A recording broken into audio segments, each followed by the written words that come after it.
Hi guys, welcome back to another episode of Dan and Kev's Wrestling Talk Show, where today we're going to be reviewing everything that's happened in the wrestling world over the last 7 days. So, Mr. Kilford, how are you doing? Yeah, good. You? Yeah, I'm good, mate. Yeah, really good. Nice, good weather. Couple of beers. Thank you. Yeah, it's been a nice week actually. It's not been too bad. Yeah. I don't know if I can say the same about the wrestling, where I mean,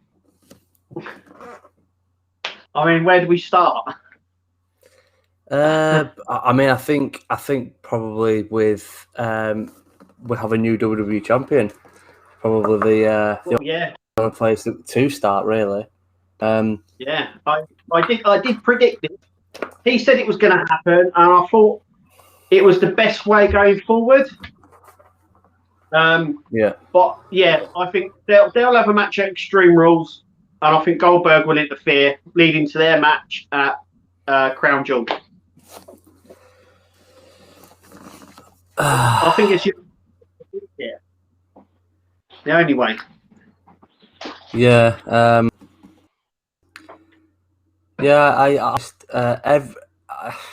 You obviously called it a few weeks ago, and I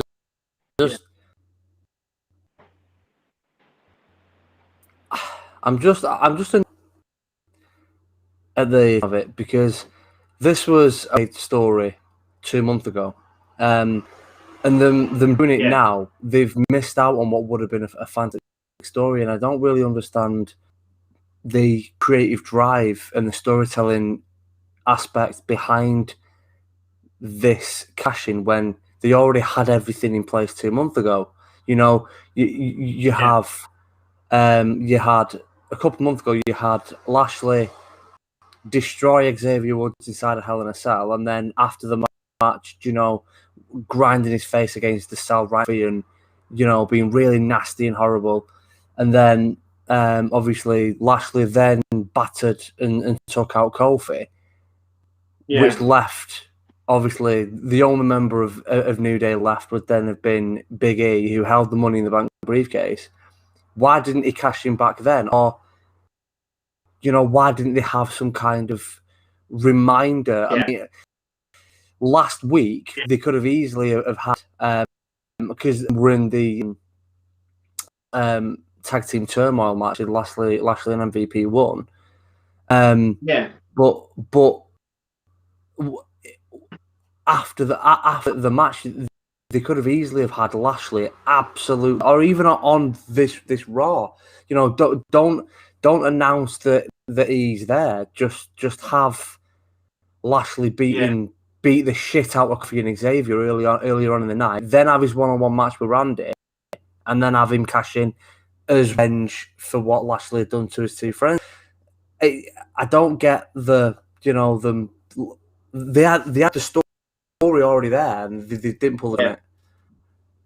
No. It was strange because on the Friday he mentioned in the interview, he said, "I'm going to be appearing on Raw," and then obviously it was literally, I think it was like a couple of hours before it was due to go on. He said, "The cat's out of the bag. I'm cashing in tonight," and I thought, well, I mean, why announce it like this if he wasn't going to win it? And secondly, I don't think they would have had a sort of a failed cash in with him, or if him not win it. I didn't see that happening. So he was definitely going to be winning it. It was just, I thought it was good, but I thought it was a little bit of a counter of what AEW, with their good ratings that they were getting, it seemed like a bit of a counter. But you're right, there was a storyline already in place. They could have done this ages ago. Why they didn't pull the trigger then, I don't know. I mean, look, there's a reason why they didn't do it back then, why they waited until now. So then have something happen where it's, just a repeat of what happened a few months ago. Just have Lashley absolutely battering Xavier again. And, you know, then there's a story element there as to why he chose Lashley, whereas this time it was like he'd been winding Roman Reigns. Well, he'd not even been winding Roman Reigns up. He'd been winding Paul Heyman up for a few weeks. You know, he's not even really done anything of note towards Roman Reigns. He was just, every time Heyman was cutting a promo, he'd come in and just start laughing and then hold his briefcase up like. But that was it. And then all of a sudden he's on Raw and he's like, I'm cashing in on you tonight, Lashley. And it was like, yeah, but why? Like, the story and reason of why was already there. It was already written. And the fact that they just, you know, Kev, they could have even had just make reference to it. They could have had he said, I'm cashing on you tonight because of what you did to my two best friends a couple of weeks ago.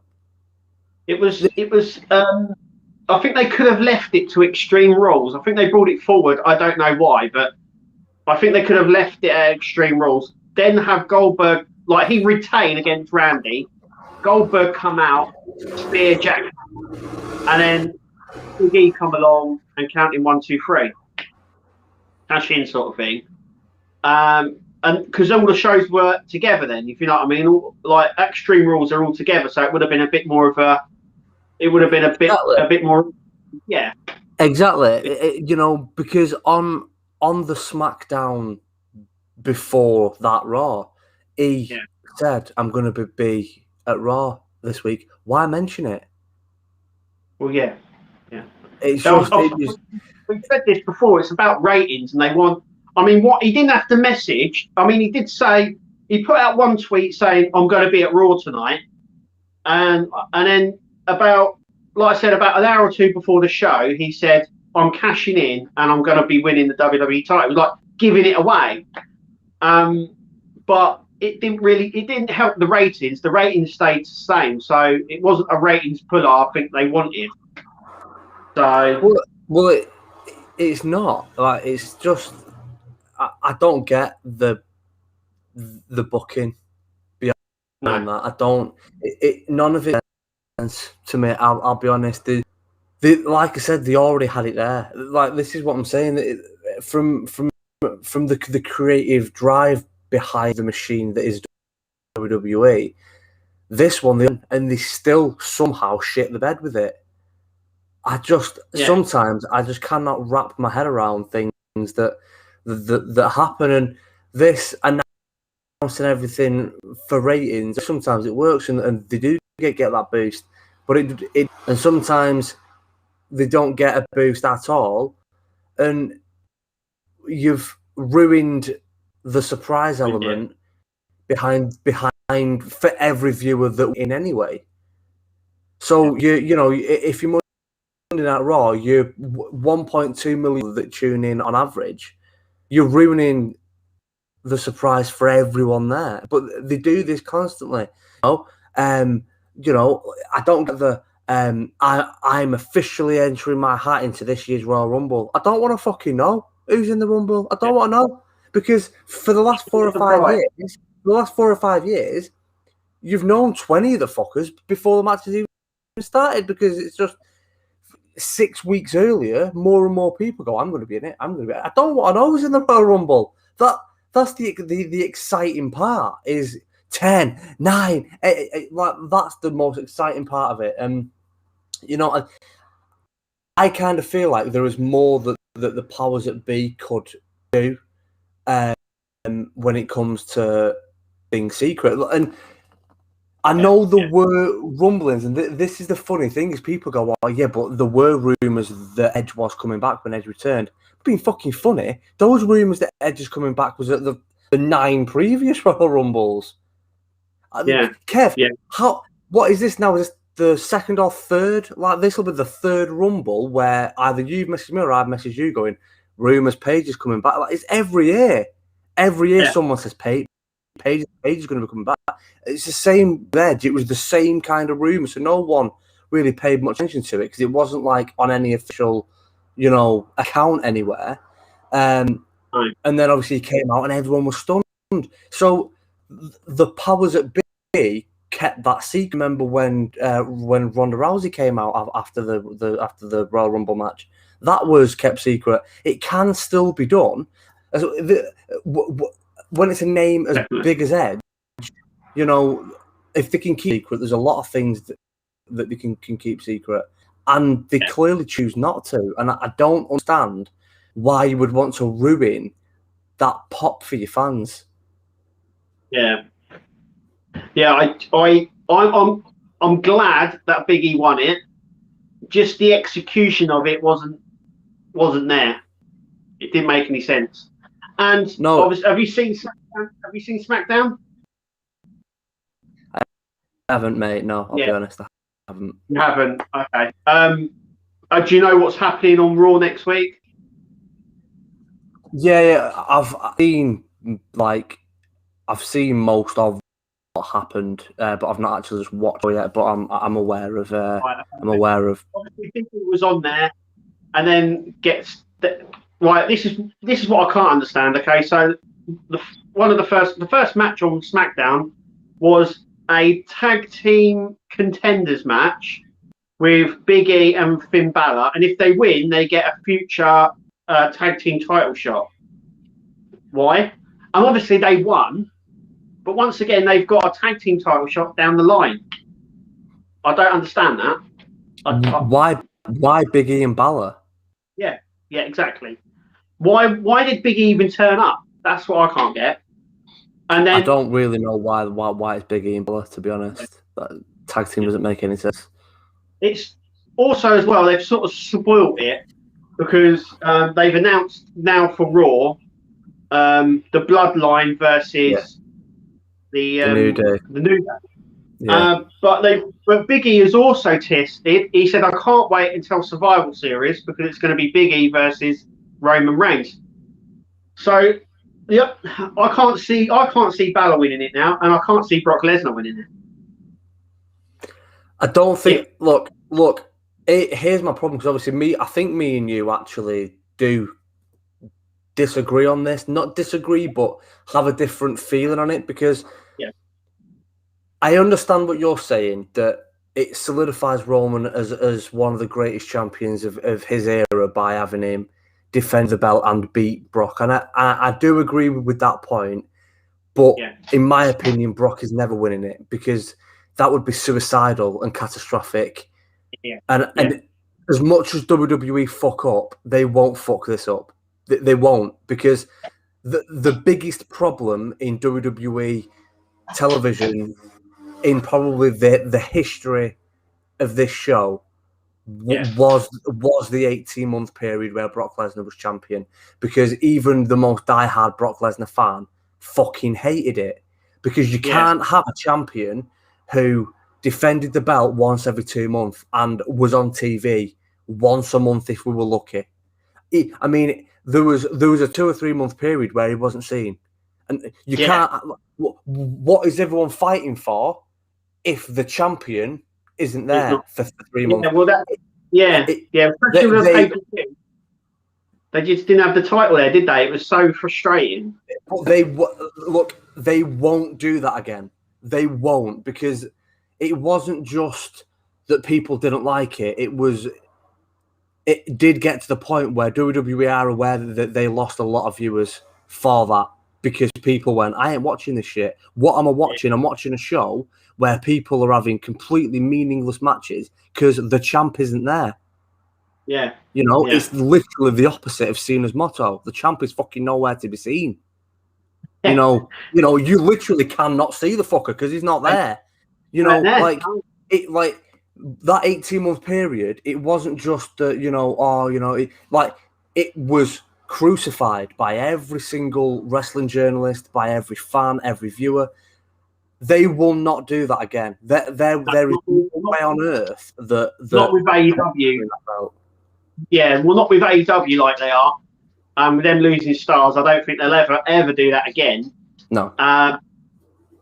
Not without Brock coming back full time, which I don't think he's going to do. No. But like you said, I think having him beat Brock Lesnar will solidify him, which they're trying to do. They're trying to build him up. Like you said, The Undertaker said he would have loved to have lost the streak against Roman instead of Brock Lesnar, because Brock Lesnar didn't need it.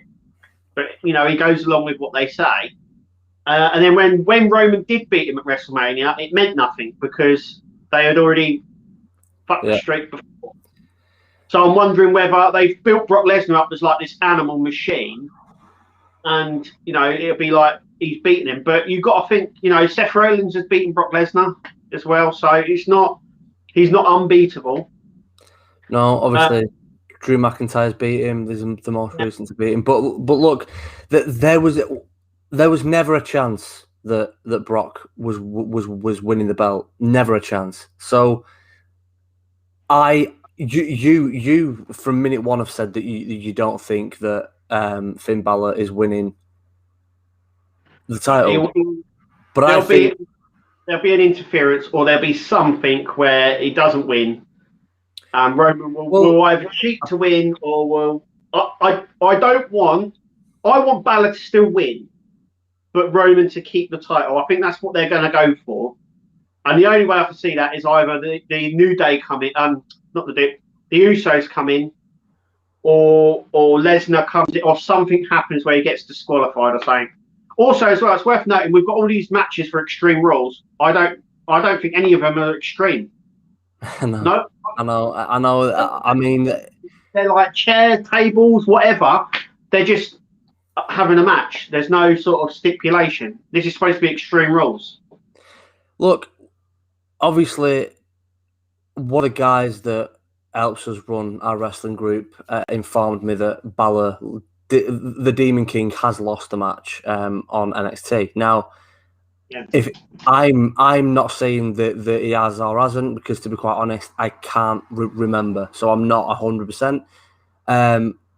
Maybe he has, maybe he hasn't. If he has, then it's the same as the Fiend. It's fucking bullshit, because the whole point, from an entertainment standpoint, the whole point of the Fiend and the Demon King is that they aren't human.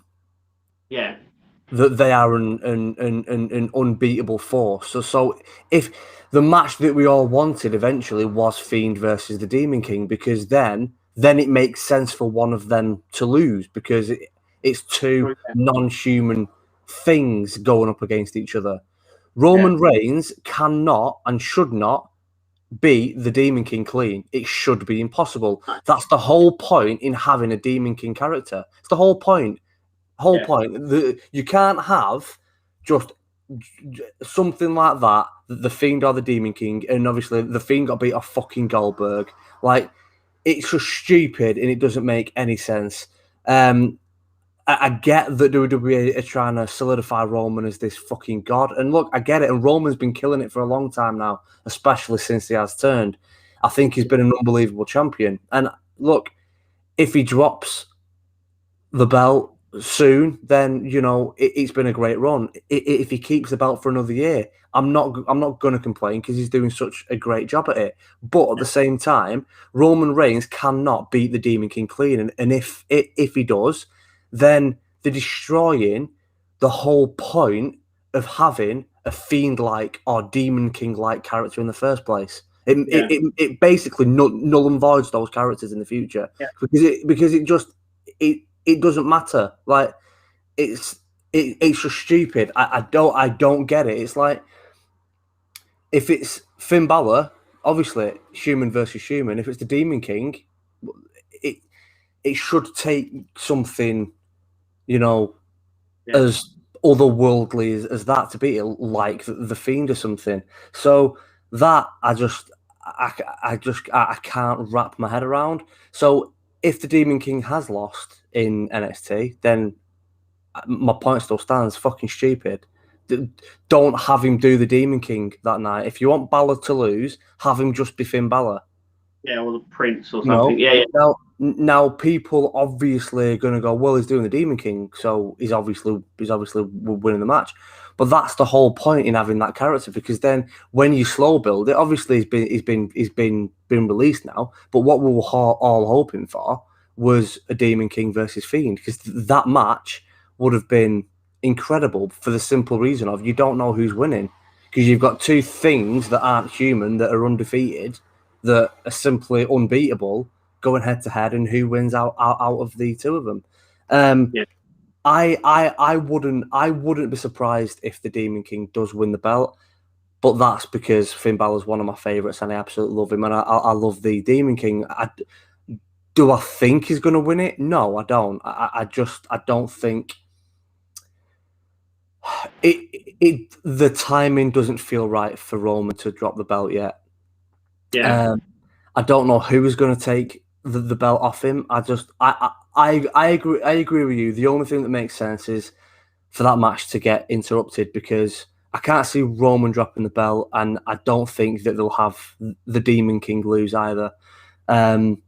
But I also don't think that Brock beats Roman for the belt. So what the whole point I'm trying to make is you have Roman versus Brock in a non-title match.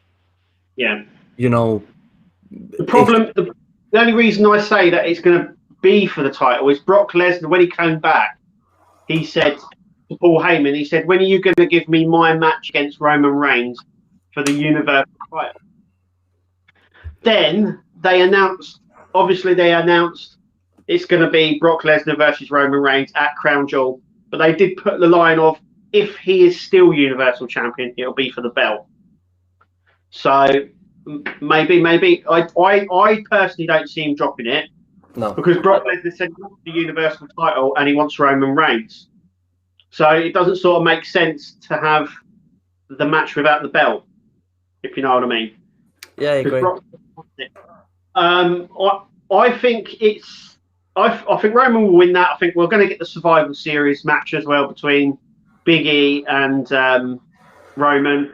Yeah. I don't think Roman's going to drop the belt until WrestleMania. I think he's going to hold that title until at least Mania. They'll want a big match for him to win it. I would personally like Roman Reigns versus Edge for the Universal title, and Edge have one last run as a world champion.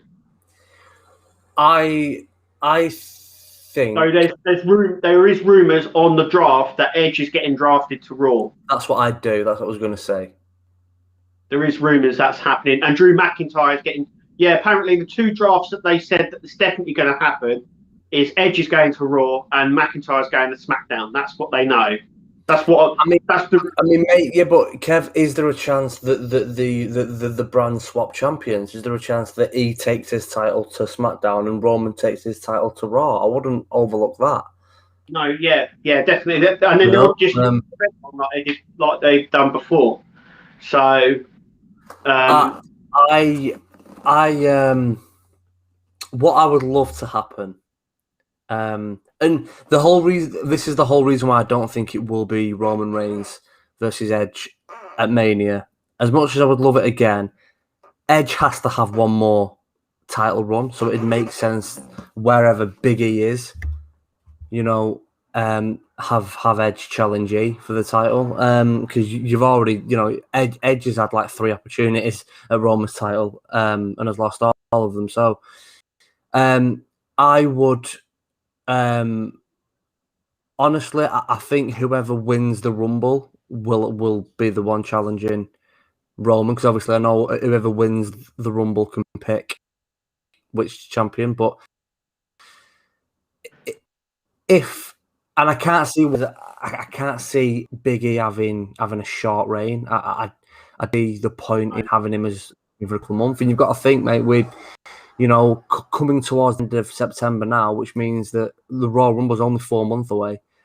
I think after the Rumble, if the two champions are Roman and Big E, I think whoever wins it will naturally challenge Roman, because that's the big match. That's you're going to challenge the champion that at this point will have been undefeated for nearly 2 years.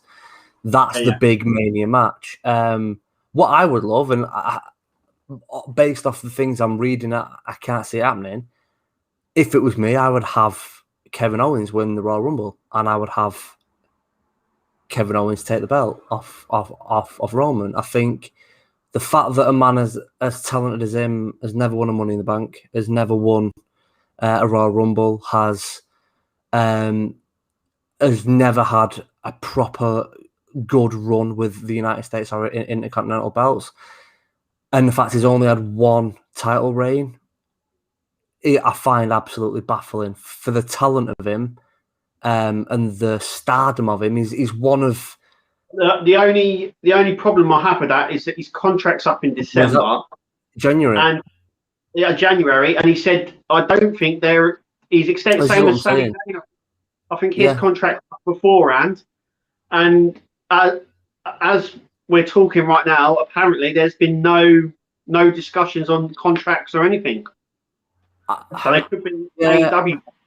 I mean, I would love it to be a surprise and Owens to have signed a new contract and him win the Rumble, and I think he deserves it. I think Kevin Owens absolutely deserves to win a Rumble and then main event WrestleMania and win the belt.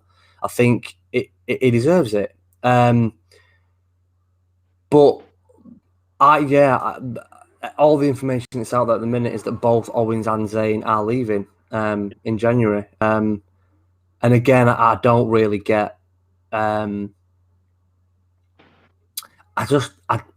don't really see Owens going to AEW. That is my problem. I just don't see it. Everyone else, you can kind of go, yeah, I can see that. You know, I don't really see Owens going to AEW.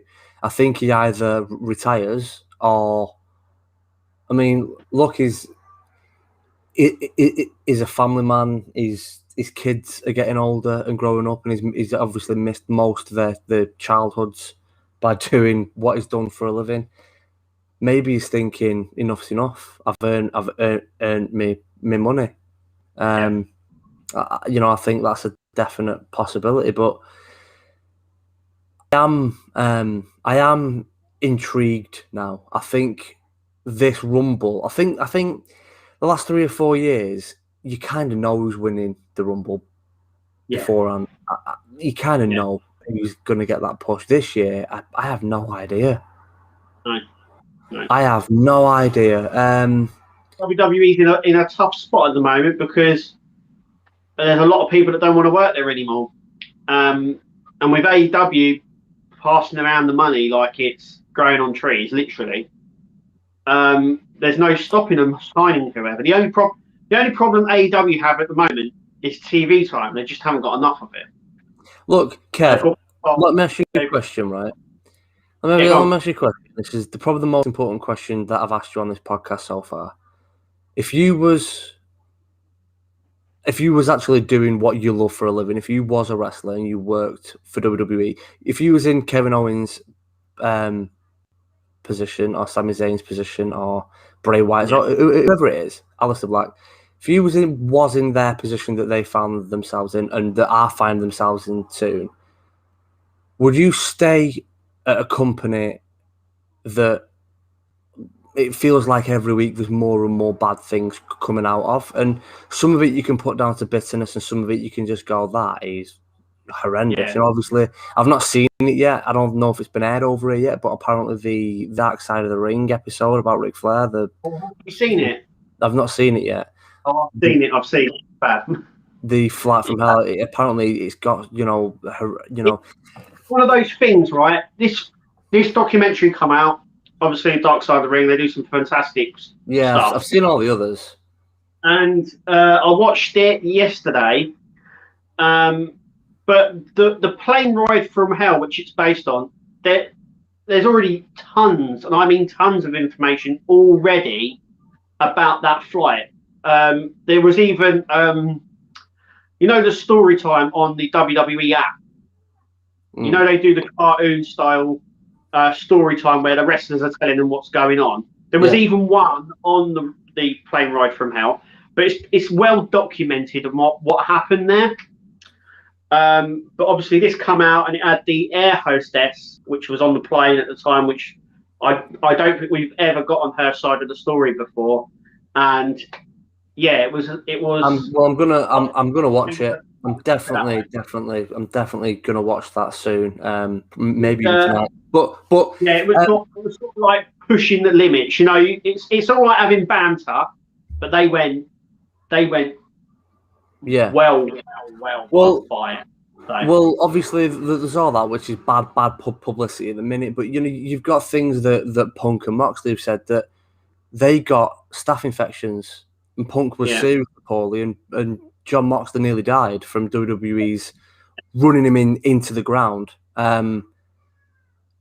So when you hear stories like that, the way that superstars are treated, and things that we've seen ourselves from insights from Total Divas and stuff, the control that WWE have to have over their superstars' lives, the pure control of what they can and can't do. You go on Twitch in your spare time. You can't do this. You can't do that.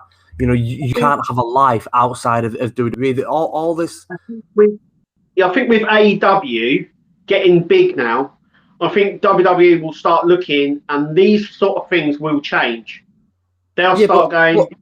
But my sole question is, all this bad shit that is coming out for the treatment that WWE give to the superstars. Forget what we prefer as fans. If you're a wrestler and you're a company in WWE that you're going, look, I'm struggling with mental health. I'm depressed, and my anxiety's through the roof. I'm hurt. I'm physically hurt. No, we need you on TV, and we're going to run you into the ground until you literally fucking break. And that's happened to many wrestlers. Now you've got AEW. Now I'm more of a WWE fan than I am. I'm an AEW fan. But if you're a wrestler and you're looking at the AEW side of it, they get paid more money. Take away, people go, oh, well, look at Brock. Like, forget that. That's a completely different fucking entity in itself. I'm not talking about Brock Lesnar and Goldberg and John Cena and the Goldberg for his performance in Crown Jewel. He'll get $1.5 million for that one performance in Crown Jewel. It's disgusting. I'm not talking about them, the elite, just the bog standard everyday. Seth Rollins is your Roman Reigns, the ones that aren't on that elite bracket that are just on a normal wage. AEW pay their superstars a hell of a lot more than what WWE stars get paid. AEW also, I know that they've got more and more shows now, but the schedule that the wrestlers have to work is 25% of what WWE superstars have. So you're getting paid more money to wrestle less, to have more, which means you've got more rest time even if you're Omega and John Moxley and Chris Jericho, and you're there every single week, even if you're on every single Dynamite every single week, you might only wrestle once a week. So you've got time in between, so your body's not getting as battered. But if you are hurt, you are in pain, or you have injured yourself, Tony Khan will go, take a couple of weeks off, don't worry about it.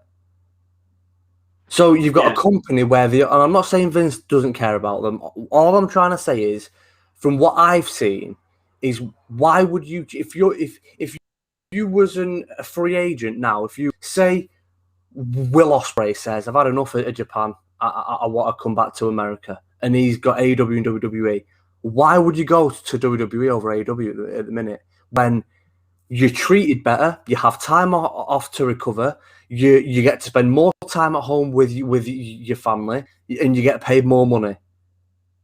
It's that it sounds like the dream, and right now it is. They're in a very high spot at the moment. Problem is, it's gonna bite them on the arse. And it already has with Britt Baker, because I've seen lots of messages and lots of tweets as well, saying, you've got a women's champion that hasn't wrestled, or where is your women's champion?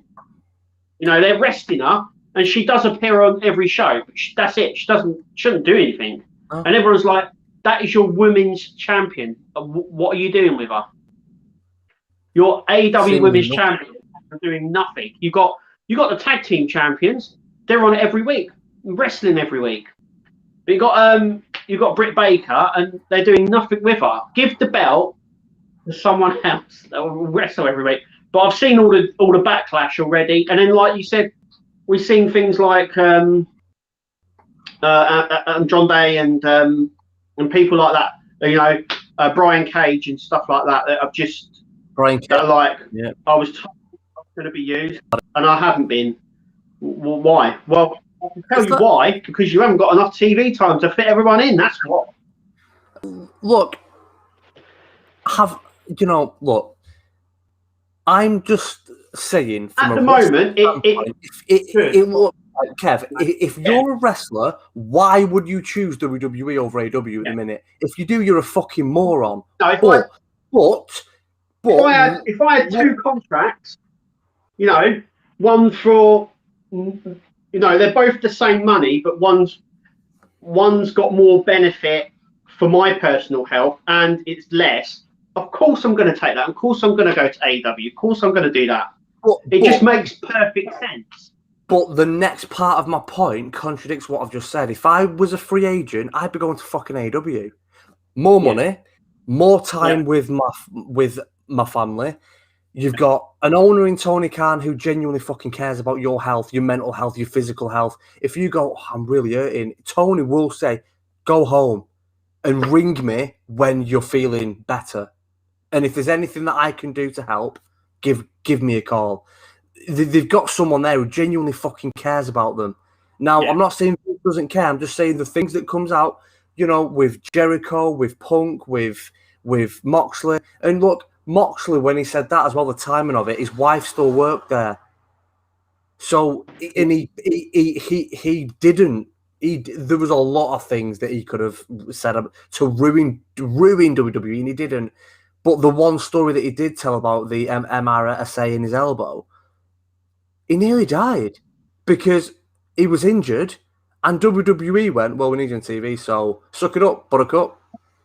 That is fucking dangerous, and he could have died, and the blame would have been on them, right? Yeah. But to contradict that whole argument, even though I've just said what I've just said, in my opinion, in hindsight, if you're a Roman Reigns or a Brock Lesnar or a full-time superstar, so like AJ Styles, Randy Orton, people that are there every week but have a little bit more leeway than what other superstars have.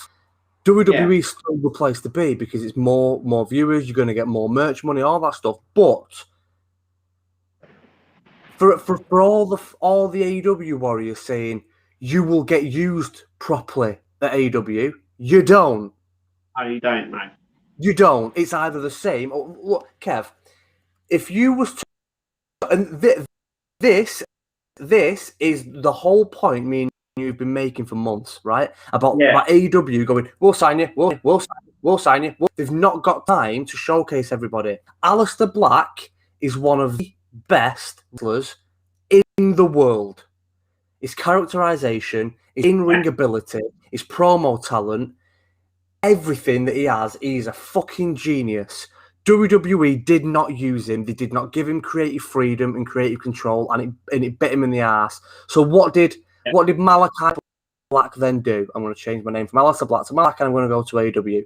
What's he done? He's having 5-minute matches, if that. Mate, to just fucking get him on TV, they've had him have some shenanigans with fucking Rosario Dawson now. No. That's the only way. That's the only way that we can get this elite tier, top draw, one of the best performers that you can sign. The only way we can get you on TV, Malachi, because we've got too much talent, is by we're going to have you have a bit of a back and forth with Rosario Dawson, a fucking actress. What the fuck? This is my whole argument with the whole thing. When you look at it, when you take a step back and go, more family time, more money, health, mental health benefits, physical health benefits, AEW is amazing. But you have a guy in Malachi Black who's one of the most creative geniuses ever meet. Have they used him? No. What has he done of any note? His debut, he came out and he hit the Black Mass on Anderson and Cody Rhodes, and the interesting shit ended there because everything that has happened after that has either been completely just painstakingly obvious and backstage promo where him and Cody have a bit of a his matches haven't been impressive. Haven't set the world alight. He's not even been on TV every week. I think that there was a three week period where he wasn't even on Dynamite. Purely because we've got Punk now. we've got Adam Cole now, we've got Daniel Bryan now. You're now an afterthought, Malachi. So tell you what. Since Darby Allin, I don't think he's had another match. Punk, I think he's come out and talked. I think his next match is against Hobbs, isn't it? On next week's Rampage. Yeah. But I would, if I wanted to see Punk stand there in a ring, I mean, you know what I mean? You come into the arena to see CM Punk wrestle, not stand there and talk, because we all know he's very good on the mic.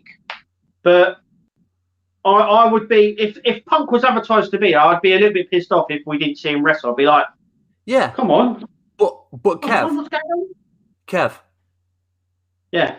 Cult of personality hits. Do you get giddy and excited? Yeah. He walks down to the ring and he jumps into the crowd. Are you giddy and excited? Yeah. He gets in the ring, jumps on the mic, and then anything after that, does anything really interest you? No. Because for me, even his first promo, I'm a bit like, where are you going with this, Phil? Yeah. That's what I mean. He was saying, he even said he like down a promo, right? He said that he didn't know what he wanted to say. He wanted to go out and feel it. And yeah, I understand that. But at the same time, fucking hell, Phil, you could tell you'd not wrote anything down. Because that where were you going? He talked for about 10 minutes, and I'm a massive Punk fan, and I've waited 7 years for this moment. And after the cult of personality, and you giddy, and then he picks up the mic and starts talking. The first 2 minutes, you're still, you're still excited, and after that, you kind of go, all right, Phil, come on, get to the point now. What's going on? What do you want to say? Like, it was flat. It didn't go anywhere. It didn't make sense. It didn't flow. Like, there was no point to anything that he was saying. And then every promo after that has been even more dull and boring. And this is coming from someone who's a massive Punk fan. His promos are flat. There's nothing there. Bryan Danielson. It's the same with Bryan Danielson. He's come out and he's confronted. He's obviously confronted Omega. Now they're having a match next week. Lots of people are complaining. Once again, they're giving away a pay-per-view style match for free, right? But they said, we're having a match, but it's not for the title. So the thing that I think is, so Daniel Bryan wins, he's immediately, which you said a couple of weeks ago, the only way to get around him winning the title is to have a non-title match with him, and he goes straight to number 1. Yeah. On the ranking. I would personally, if I was number 2 or 3, I'd be a little bit pissed off with that. This is what I'm saying, mate. There's a better, but Kev, this is my point. What has it been? 3 weeks of Daniel Bryan coming out and just a promo. Why you've got 3 weeks there? Promo. Fuck that. Night 1, he wrestles Orange Cassidy, beats him. Night 2, he wrestles Christian Cage, beats him. Night 3, he wrestles, I don't know, fucking Pac, beats him. Yeah. Now he's earned his way up. Yeah. That's how, this is what I'm saying. All this shit and all what you hear constantly, time and time again, about AEW being the place to be. This is what I'm trying to say. When you look at everything that I said to begin with, the more money, more time at home, you've got time to heal yourself. Oh, that looks fantastic. But then you get there, from an actual career standpoint, you're making career suicide. In my opinion, on a personal level, Adam Cole, Daniel Bryan, Kevin Owens, if he goes there, let's use Adam Cole and Kevin Owens, right? They're the best 2 examples in my opinion, purely because Bryan Danielson has already fucking achieved everything. He will never eclipse what he did on Miracle on Bourbon Street. Nothing will ever eclipse that. He's done everything. But Adam Cole and Kevin Owens, those 2 guys, right? From a financial standpoint, AEW wins. From a personal standpoint and family time, AEW wins. From a standpoint of being able to heal your body and be able to wrestle longer, AEW wins. From a career standpoint, WWE wins. For the simple reason of, it's at that level where we know Kevin Owens hasn't been used the way that he should. We all know that. Adam Cole, if he had decided to stay, Vince McMahon would have strapped a fucking rocket ship to his ass and fired him right to the top. Because right now in the future, if Kevin Owens decides to look, Vince, I want a title run. I want to win Event Mania and win the title off Roman. If Vince McMahon says, okay, you can have that, but he's still going to be paid less than what he got paid at AEW. He's still going to have less time off. He's still going to have less healing time. But from a career standpoint, if you look, people, Tyler Breeze hit the nail on the head. Too many people are moaning about it and, you know, not doing as told and stuff. And Tyler's absolutely right. If you want TV time, if you want to run, if you want to mania, go and fucking earn it and put yourself in a position where you're undeniable.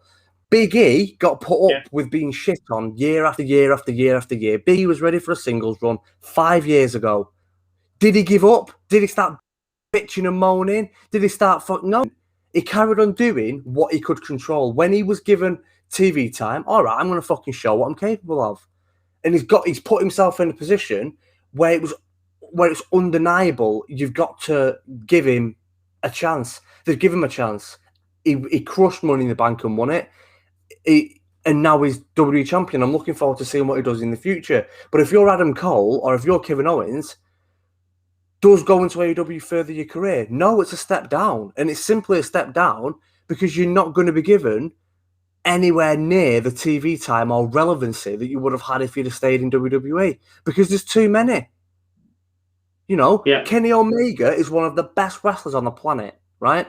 In the next month or two, he will drop the belt. I don't know who, probably to fucking Bryan Danielson now, but whoever he drops that belt to, is Kenny Omega going to have that relevancy and still be in the limelight week in, week out? No. He'll go from being there down there.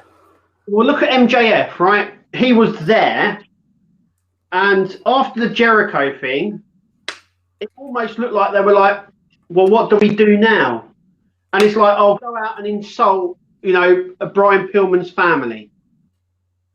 You know, and he's like, oh, okay, I can do that. Actually, I don't know if you've seen it, there's a comedy sketch that someone's done where, because this week's Dynamite, that someone counted how many times they said shit. I think it was like 23 times they counted that shit was used, that word, in near enough every promo that was on Dynamite this week. Jericho said it. Just everyone. MJ, everyone. Every promo except CM Punk said shit in their promo. I don't give a shit. What the shit? You shit. This is all shit. You're all like. It was just like, and someone counted it. It was like 23 times they used that word. It's like, okay, you've legitimized it. Okay, you can say shit on TV. You don't need to overdo it. This is what AEW do with everything. It does feel like promo after promo, and I think MJF is fantastic, really, really good, very good heel, a heel what heel should be. But after Chris Jericho, I feel like, well, what's he doing now? Going after Brian Pillman? But Kev, this is the problem. Do you know what the best example of this from the WWE side is? Seth Rollins. And the reason why I use Seth Rollins as an example is because look at what happened to Chris Jericho after he lost the AEW title. Yeah. He was still on TV every week. Was it meaningful or was it just filler? It was filler, right? Mox. Since Mox has lost the title, he's wrestled on, I would say, 8 out of 10 Dynamites. But has anything been meaningful? No. It's just pointless bullshit that's not interesting. It doesn't mean anything. It's let's make Mox have a match just for the sake of making Mox have a match. It doesn't mean anything. There's no story there. He just has a match, usually wins. Cheers, guys, off to the back. That's it. There's nothing there, right? And the same will... They're in the honeymoon period. Like I said, they're in the honeymoon period, and it's all very new. It's all very exciting. Like I said, see where they are in 5 years' time. The point you've made now, Kev, for what? 8-9 months? Let's see where you are in 5 years' time. And it really is the best way of putting it, because in 5 years' time, we'll really, really know. But my point about Seth Rollins, right, is look what happened to Jericho, look what happened to Mox, and the same will happen to Omega. I absolutely fucking guarantee this. He will drop the belt soon, and it will be irrelevancy. Yeah. You know, even when he's on TV, it won't mean anything. But Kev, let me ask you this. Look at Seth Rollins, right? When was the last time Seth Rollins was WWE champion? Was what, 2 years ago? Yes, yeah. Right. He beat now. Yeah. So 2 years ago, right? Maybe even 2.5 years. You know, it's been at least I was 2.5 gonna say, years. it might be a bit longer than that now. Yeah. Right. So, but here's my point. Look at what Rollins has done since he's not been in the title picture, because he's not had a title, which was the whole point of why he wanted to go up against Roman, which is why he then got pissed at Edge. He's not had a title shot for a couple of years, right? He's not had a States run. He's not really had an Intercontinental run. He had the tag titles for a month or so with Murphy, but that's about it. Title. He's not really been in any title picture. But look at what WWE can do for him. He had a rivalry with The Fiend. He had a rivalry with Murphy. He had a long rivalry with Mysterios, which for a large part of the COVID era, that was the most exciting thing on Raw, was Seth and the Mysterio storyline. He has had a rivalry with Kevin Owens that was fantastic. Absolutely brilliant. He had a rivalry with a brief rivalry with Murphy was good. He's now in a rivalry with Edge, which is absolutely fantastic. That's what WWE do, is they have you on TV, but it still means something.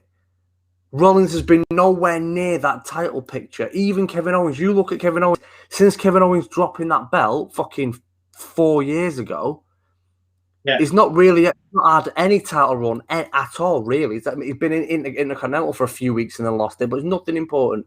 But Kevin, if you think about the last 4 years, the amount of meaningful rivalries and matching, just off the top of my head, Owens rivalry with Mason and Owens rivalry with Roman right at the start of Roman's run was incredible. Absolutely incredible. So in AEW, that doesn't happen. As soon as you drop that belt, we'll keep giving you TV time, but it will feel meaningless. WWE is completely different. When you've not got the title, if you're a top star and you're a top wrestler, you will still be relevant. And they will give you TV time and storylines that keep you relevant without a title. AEW does not feel like that. No. And this is my point. On a personal level, AEW is the company to be. From a career standpoint, stay in WWE. Because especially for the female talent, I think, because I don't think they show their female talent very well. No, this is the point. Like, if you're an average talent that goes from WWE to AEW, look, there is the rare, difference. So, like, if she was used properly, Ruby Soho would have been incredible for AEW. But AEW don't really push the women. Every women's match kind of feel a little bit of a. Do you know what AEW feel like? AEW feel like do you know how like BBC and ITV and companies like that now apparently if you heard Phoebe Waller-Bridge now is now the female Indiana Jones, because now it's like, let's just show that we're not sexist and racist. So to just show that we're not, we'll just do this. AEW to me feel like we're going to show we're not sexist by putting one women's wrestling match on so that we don't get any shit. They don't care. Yeah. They don't actually care about putting on a good women's wrestling match and booking women's wrestling to the level that it should be booked at.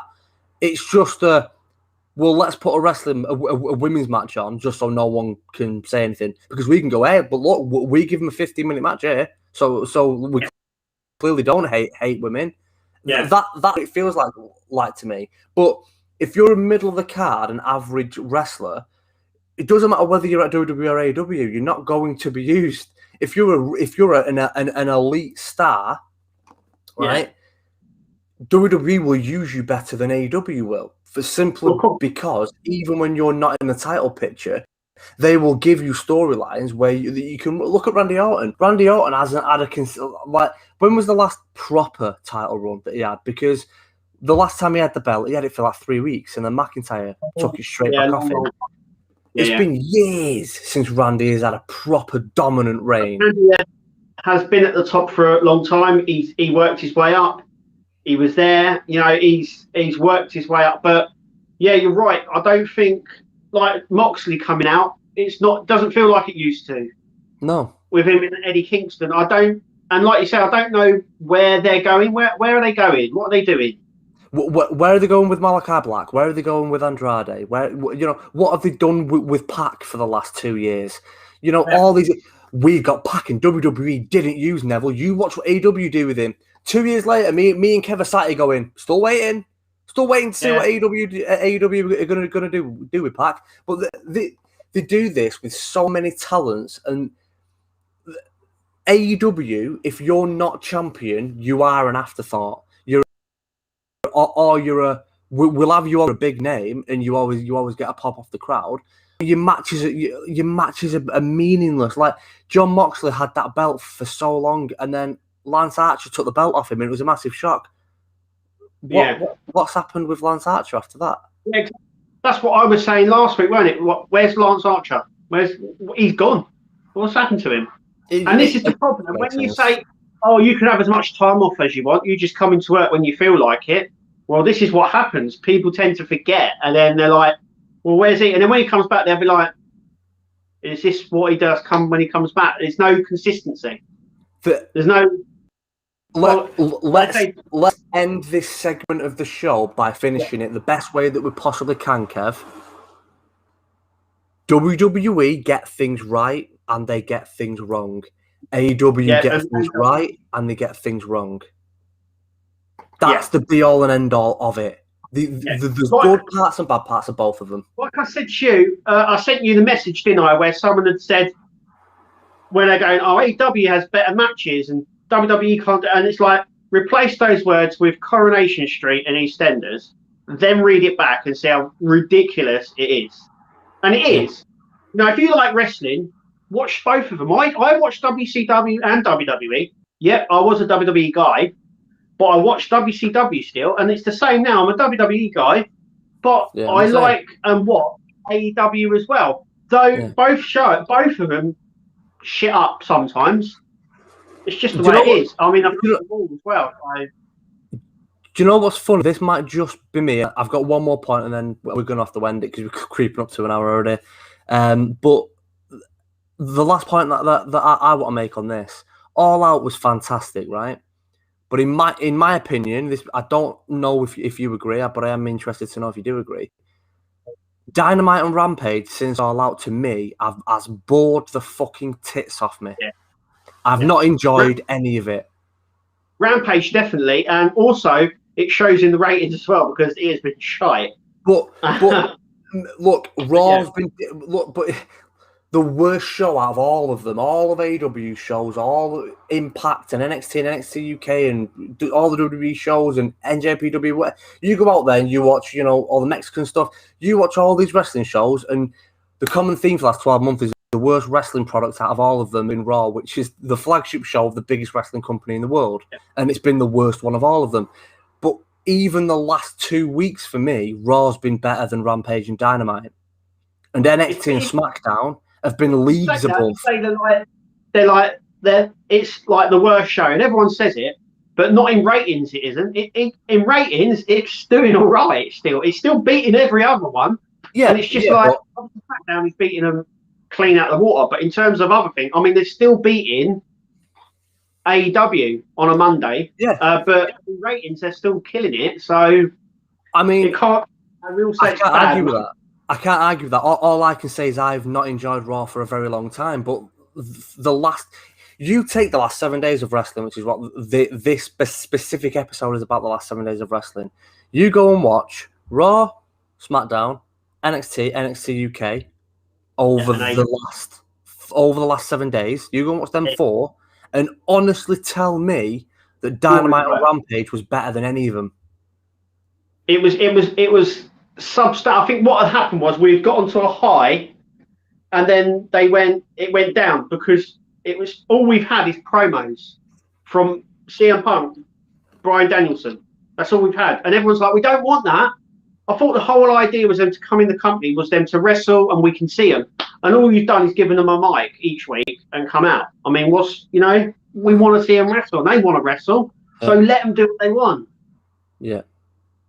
Also, just before we go, because it's an hour now, just before we go, I want to say NXT was a lot better than I was expecting. Kev, that was my last point, mate. I was literally just about to say, before we wrap it up, I just want to mention NXT. So we're on the same wavelength there. That's good. Yeah, I think we have to at least spend 5 minutes talking about NXT before we wrap it up, because me included, Kev. It was good. Me and you were worried, weren't we? Both of us did have that worry. Are they ruining it? But we never at any point said, NXT is going to be shit from now on.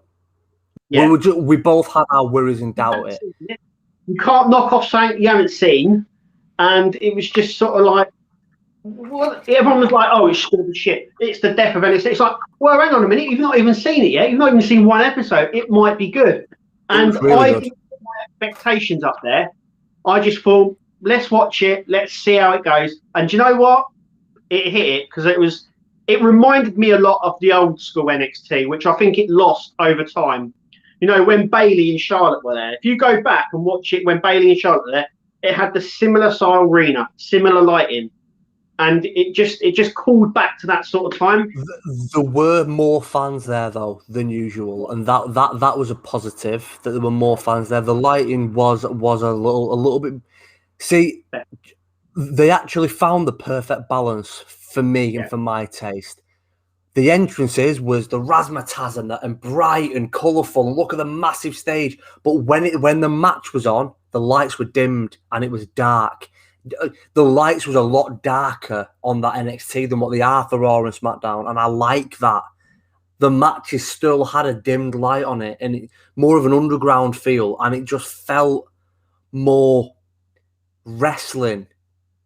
It felt more what I want the lighting to be on a wrestling show.